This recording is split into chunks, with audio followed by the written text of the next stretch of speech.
It is not the turn of Igbos to govern Nigeria. The Igbos should wait until 2031.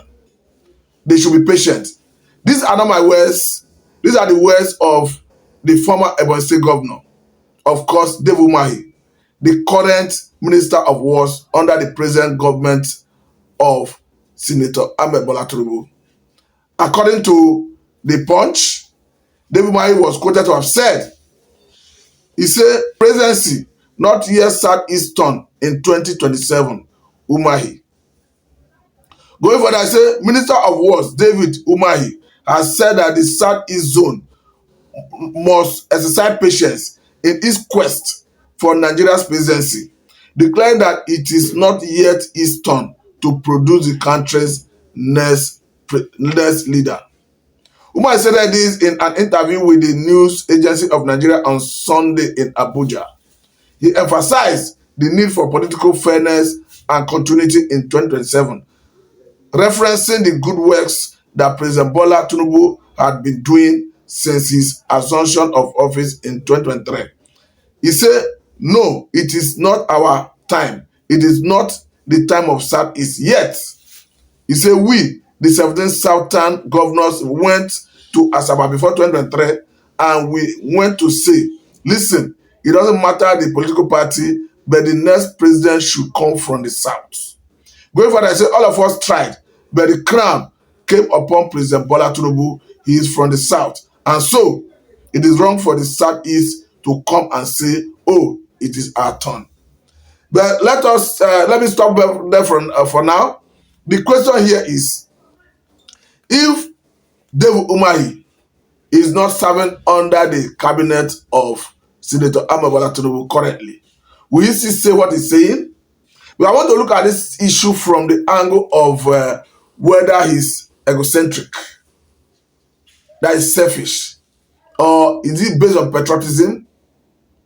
We understand that nobody is saying a Tinubu should not recontest. Nobody is saying Tinubu is not qualified to contest. But the argument is it not fair enough to ask anyone that is eminently qualified and that is interested in throwing his hands into the ring to test his popularity at the pool, rather than declaring that it is not the turn of the Southeast?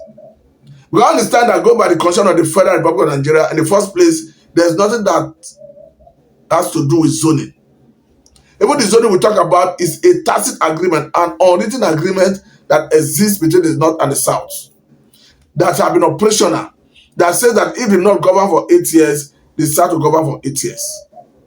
But if you go into the provisions of the Constitution, there's no constitutional provision that says after this region govern, this region have to govern, or this region must govern for 2 consecutive terms, or that if the South govern, the North must have to govern. The question is, if you look at Nigeria as it is, if you look at Nigerian presidency since inception of this national democracy in 1999, we understand that the South have had the opportunity of governing for under 2 presidents, of 2 former presidents, talking about the former president Olusegun Obasanjo from the southwestern part of the country. He governed for 8 years. Of course, we understand that the former president Goodluck Jonathan as well governed from the southern part of the country. He governed for 6 years. So it's going to show that in the whole of the South, it's only South that have not had the opportunity of governing since the inception of this national democracy in 1999. Even the Southwest that have governed under Obasanjo is currently in the saddle.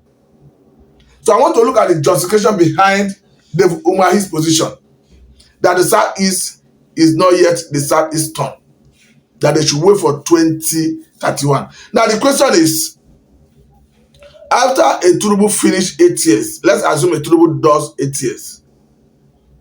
After a Tinubu finish 8 years, will the Southeast be justified on the basis of the tacit agreement that exists in Nigeria to start yearning and requesting to govern Nigeria in 2031? I have to say it will be a Herculean, not just a Herculean task anyway. It will be like trying to make the head of the camel to pass through the eye of the needle. To say that in 2031, a Satana will emerge as the president if Tinubu does 8 years in office. So it's going to show that a David Umahi is just playing politics.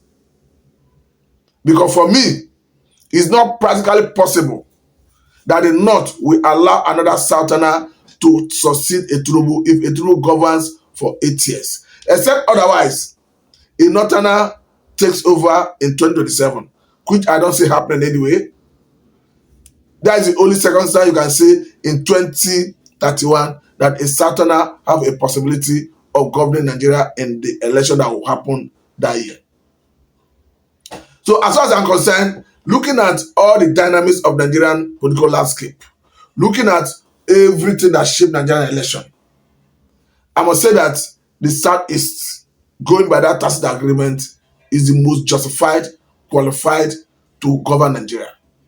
However, there is no express constitutional provision that confer the right to contest or to govern Nigeria in 2027 to the Southeast. But that is not to say that an individual should start speaking in the manner David Umahi is speaking, because he's simply serving in a government that is currently in power.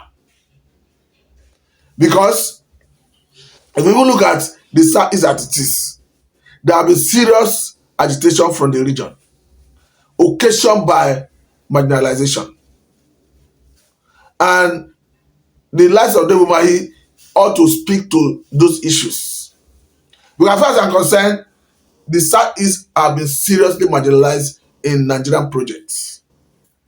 Come to think of it, what is the justification behind Southeast having 5 states as against the 6 in all the geographical zones?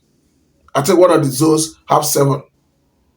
As far as I'm concerned, that is the area stakeholders from the region ought to be engaging federal government to see how they can balance it. Instead, they are making declaration that their people should have patience and wait for 2031. The person that is even making a conscious effort to even address the anomaly is the senator representing Delta North Senatorial District in the Senate, talking about Senator Ned Nwoko, who is currently proposing Anyama State to be carved out of Delta State to use to balance what we have in the southeastern part of the country to make it up 6 states. If you even look at what the North have currently, and nobody is speaking to that, who gave the North, how did the North arrive at 19 states as against 17 in the South? How did Kano State arrive at 44 local governments? Jigawa, that was carved out of Kano, is having 27 local governments. We are talking about 71 local governments put together. And somebody is telling the Southeast it is not their turn. I don't want to believe in that ideology, even as I believe that a Tinubu have the right to contest and he have the potential to win the election. That does not mean that an individual should start speaking in the manner to discourage those who seek to contest from the region. As far as I'm concerned, anybody that is qualified to contest should contest. If Tinubu is qualified to contest, he should contest. But the ultimate thing is, let us have a free and fair process that will engender free and fair election, that will ultimately usher in a president that comes in through the ballots. Because if at the end of the day, we are not able to achieve free and fair and credible election, it's going to show that those who emerge through the process will not be answerable to the people, will not revert to the people, will not even do people's oriented project, will not even try to bring dividends of democracy to the people. Because one thing is certain, once you know that you can perpetrate yourself into power without recourse to the electorates, who ultimately have the right to hire and fire in an election.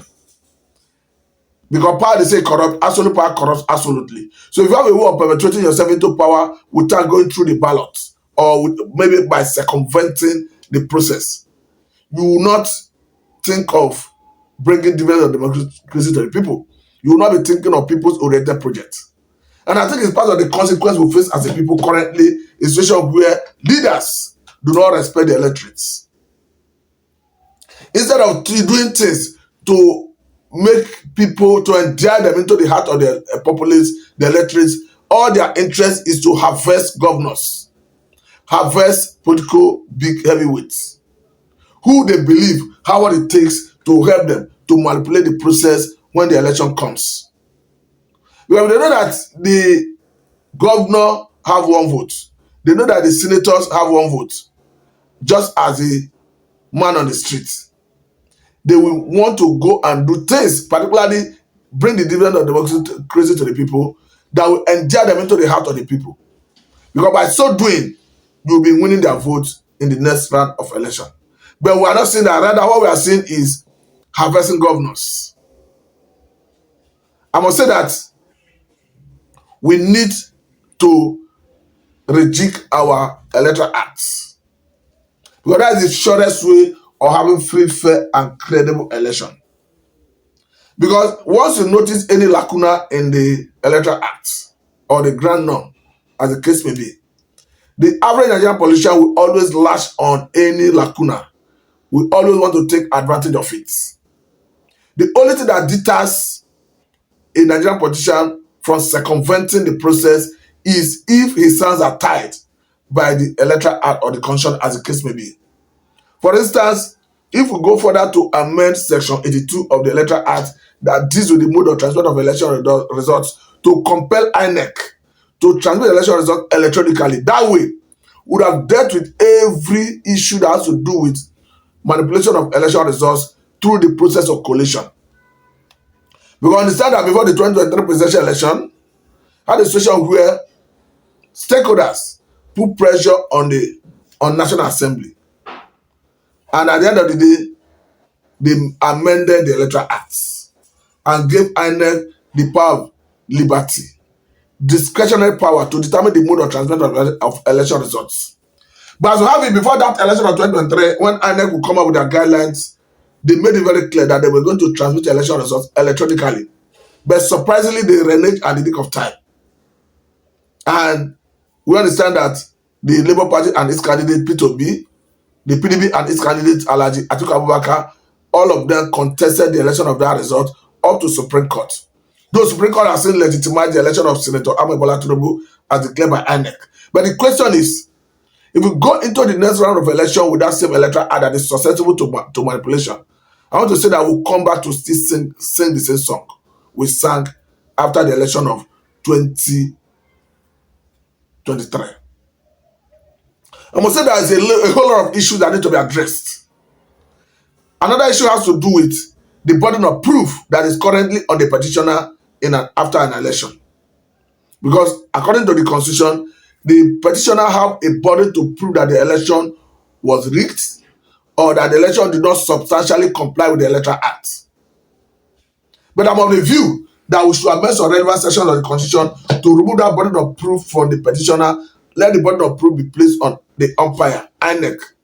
Because that way, INEC will be more responsible, because they know that they are the one that will go to court to prove that actually the election was free, fair, and credible, that the election substantially complied with the Electoral Act.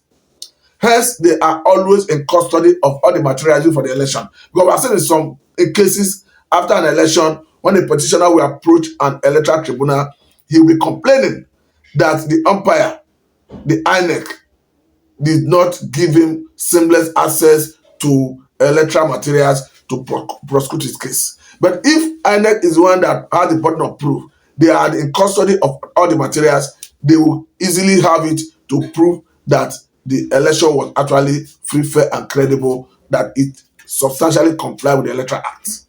That's on one hand. There are so many angles to look at, because, for instance, personally, I'm equally of the view that in such amendment, we have to give nod to, of course, individual candidacy. Because considering the humongous amounts that the major political parties place on their nomination forms and their expression of interest forms, we need to wonder, how can someone who is popular in his jurisdiction, his constituency, for instance, and perhaps do not have deep pocket, how can the such person compete? But if we have a situation where we have independent candidacy, it is irrespective of the opinion of political parties. If someone is popular in his jurisdiction, his constituency, he can stand as independent candidate and test his popularity. I'm equally of the view that that should be given attention. There are a whole lot of things to look at. It's a developing story. We hope to come back and discuss it further. But for now, I must say very big thank you for your time. This is Seth Labida and Mr. Martin.